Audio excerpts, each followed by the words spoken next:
If you like this video and want more information on home bars, please subscribe now. Hey, we're back at the cave, and today we're going to go over some of the spirits that I keep on hand. And when you first start off, you really only need 5 bottles of stuff. We'll go over that, and then I'll just show you what I got on hand. You know, here at the Matt Cave, we drink a lot of beer. I'm a beer drinker.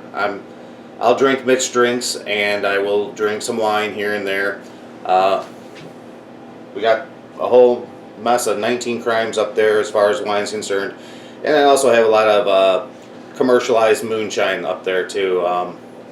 That's kind of taking off. There's a lot of different flavors there, and some of them can be really smooth. And I know I've kind of talked about that in previous videos.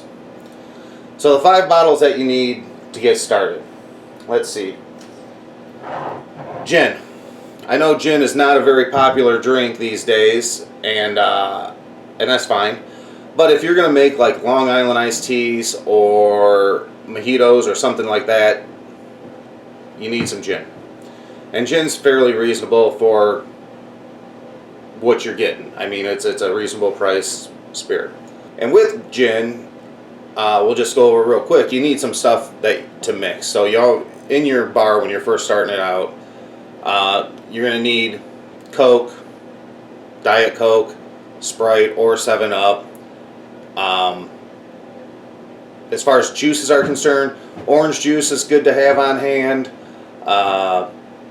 Cranberry juice and pineapple juice are the 3 that I usually have on hand. So, okay, the next bottle that you need is tequila. Everybody likes tequila. Well, that's a lie. A lot of people don't like tequila because of the experience they've had on it. But people will do shots of tequila, and if you're going to make some margaritas, you got to have tequila on hand. Then that brings us to a rum. This is a clear rum. But again, mixing rums nowadays seems to be quite the thing to do. So rum's always good to have on hand. Vodka.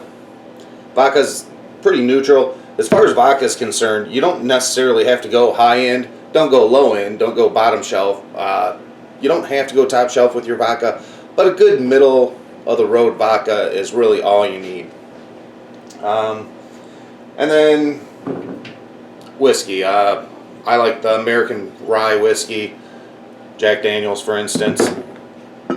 And this is a single barrel. I like the single barrel, but I will tell you, I've been getting into a lot of different whiskeys lately, and I'll kind of go over them here now. But that's really the 5 bottles you need to get started. Once you get those, you can make darn near everything that you need to mix up. But with that said, let me clear some room here. I'll keep this on. Let's do whiskey. Like I said, I like the rye whiskey. This is a single barrel. Something that's a little more pricey, but to me is worth the money, is this Gentleman's Jack.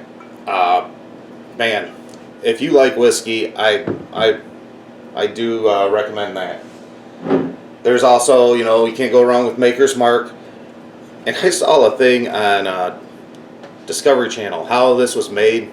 They hand dip these. There's a guy, as these things come off the production line, that grabs a bottle, dips it in the wax, and then puts it down. So every single bottle is hand dipped, which is impressive if you think about it.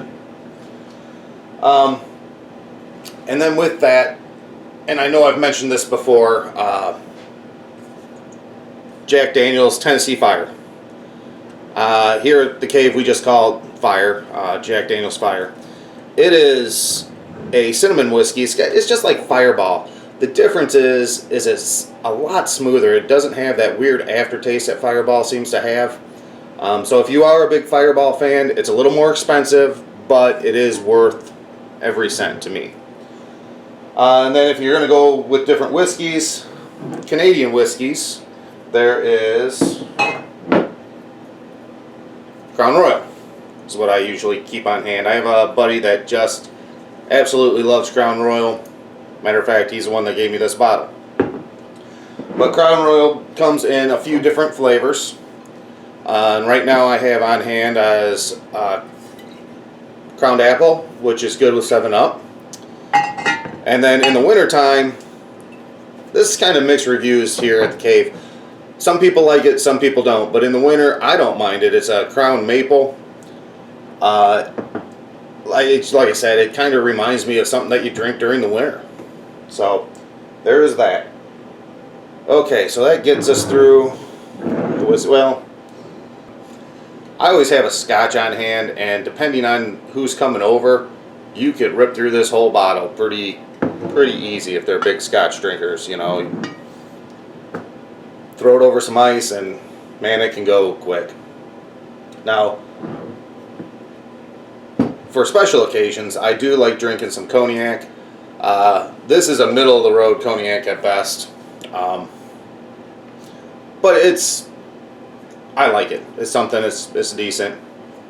So cognac's always nice to have on hand. I have another friend that loves Jägermeister, and I know Jägermeister's kind of one of those things that you either love it or hate it. And matter of fact, I think this whole bottle has been him. So there you go. Have some peach schnapps on hand. Women seem to like schnapps, and although I have a couple friends that like it also. Which I'm going to come back to the rum situation. This is a clear rum, which, like I said earlier, is big. You can mix a lot of stuff with it lately. It seems to be kind of a trendy thing to do nowadays. But everybody here, I'm sure, has heard of Captain and Coke, spiced rum. It's probably a good idea to have some spiced rum on hand. And another buddy of mine gave me this Captain Morgan's Private Stock. I gotta tell you, not a big fan, but there are people that like it, obviously. It's about half gone. And then we can come back to vodka. Like I said, vodka, I wouldn't necessarily get top shelf, but I wouldn't necessarily get the bottom shelf, you know, something right in the middle. But vodka is pretty cool because it can get infused with different flavors. I dated a girl that loved blueberry infused vodka, which I have some left over actually. This is some Sky Vodka infused Pacific blueberry. It's alright. I like it. Can't say that it's a bad drink. And then I also have some strawberry infused vodka. We drink a lot of beer. I don't know if I've mentioned that before or not, but most of the stuff I drink is coming out of the kegerator. Now I will drink craft beer here and there. The problem with craft beer and wine, as far as I'm concerned, is I drink really fast. And so I drink a craft beer like I'm drinking a Bud Light, which isn't good if you know anything about craft beers, just because of the higher alcohol content, and it'll really get you going if you're going to drink like you're drinking a Bud Light or a Miller Lite or even a Budweiser for that fact. It's just so much more alcohol content, it can knock you down. Again, there's some 19 Crimes wine up here, and then the moonshine, different flavored moonshines that I have here too. And that's really what I got going on here at the cave. Next video, I'm going to start doing some mixed drinks. I'm going to have a whole series on different kind of mixed drinks and how to go about making them, how to prepare those drinks that you see at bars and you like. Alright, that's about all I got this week. Subscribe and come back next week when we start doing a series on the different kind of drinks you can make from these kind of bottles of alcohol. So stick with us and we'll get there next time. Remember to like, comment, and subscribe.